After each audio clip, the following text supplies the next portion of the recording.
जय शिव शंभु।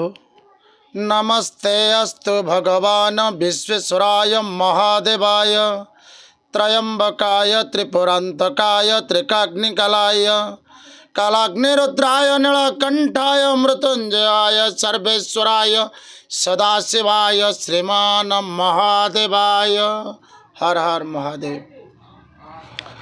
आज साधारणतः जनकल्याण जनमानंकर जनसमाजर मंगल पाई आज ये विभुमंडल रे अवनी भारे महादेवंकर आज शिवरात्रि रूप समस्ते पालन करुँच। प्रथमतः जो आरंभ कले जय शिव शंभु कहले ये जो शंभु नामक शब्दटा आम यूज करुच नामक एटा आज ये कृष्ण पक्ष शिव चतुर्दशी आरंभ होता कारण समस्तर रामंकर